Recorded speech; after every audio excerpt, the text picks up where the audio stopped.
Welcome back to Prison Architect. It's the tutorial series, and I'm your host, longtime listener. Hit that like button, hit that subscribe button, and comment below.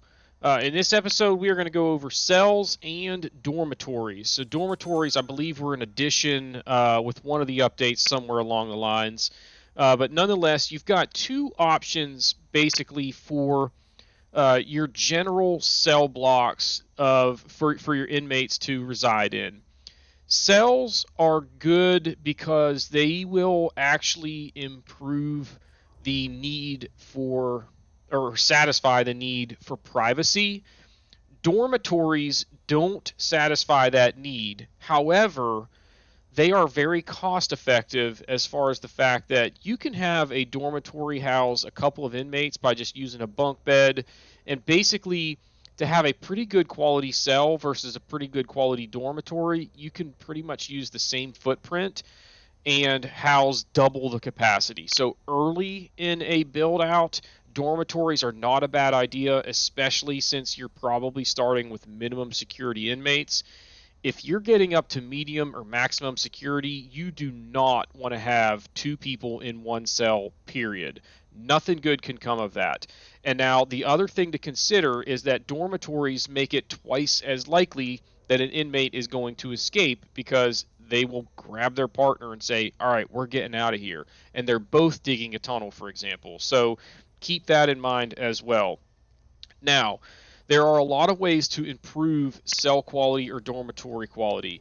You can add things like, well, you can just make them a little bit bigger, first of all. You can add a window that faces outdoors. So if this was a perimeter wall and you had a window here facing outside, that will not only increase the cell quality, but it will also decrease their desire for freedom so that they are less likely to even start to try and escape.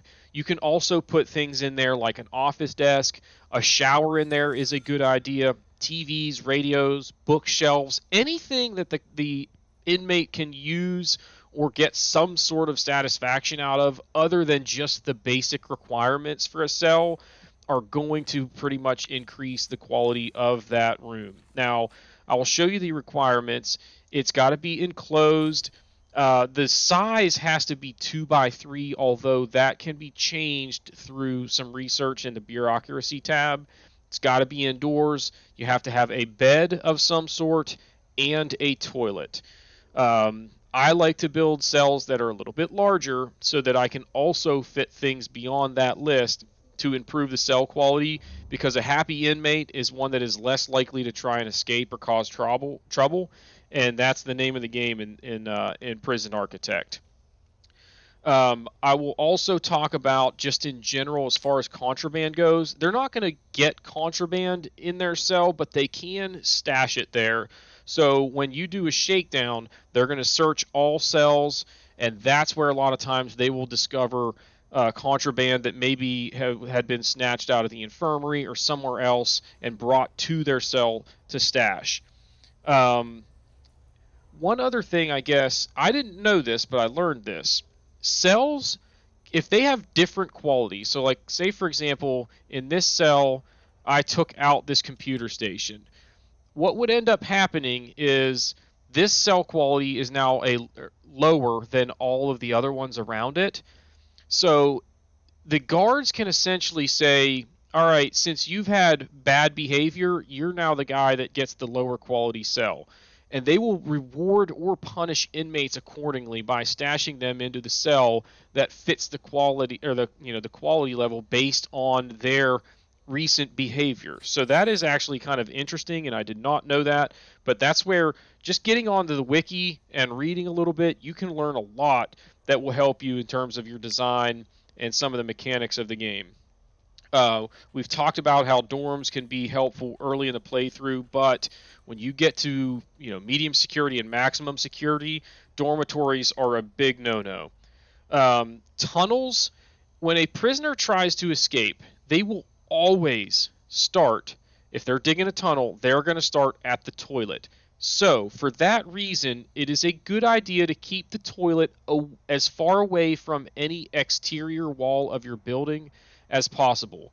So, like, for example, when these dormitories over here, you would not want the toilet on this wall.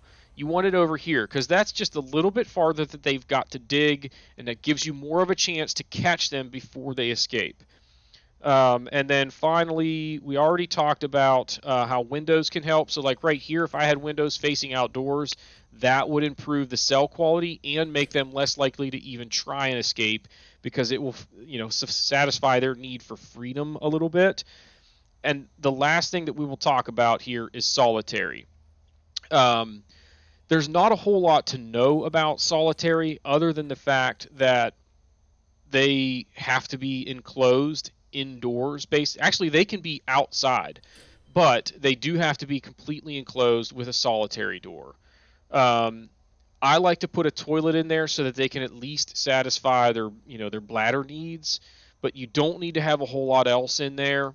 But one thing to then keep in mind about solitary is every once in a while you want to go to your intelligence tab, click on informants, because if you've got someone in solitary, like right now I've got one in solitary confinement, and it's this guy. Okay, he's extremely strong.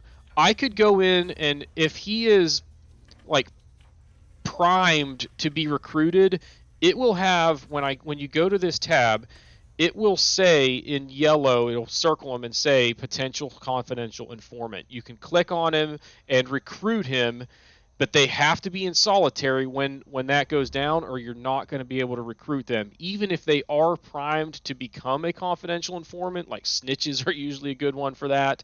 But they've got to be in solitary. So if you see someone in solitary confinement, go to the intelligence tab, locate them, and see if they're primed to be recruited. And if they are, recruit them, because they can provide valuable information about where contraband is getting in, where it's getting stashed, things like that, escape plans even. So it's a good idea to leverage confidential informants.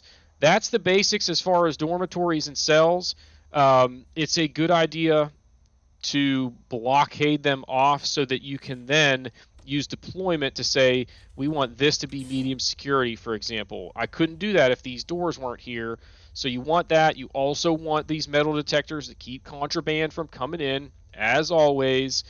And then finally, remote doors are a pretty good idea for the end of those blocks.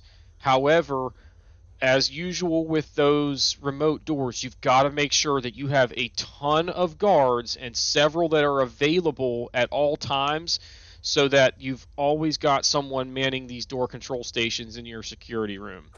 That's it for this one. Please be sure to hit that like button, hit the subscribe button, comment below, and we'll see y'all next time.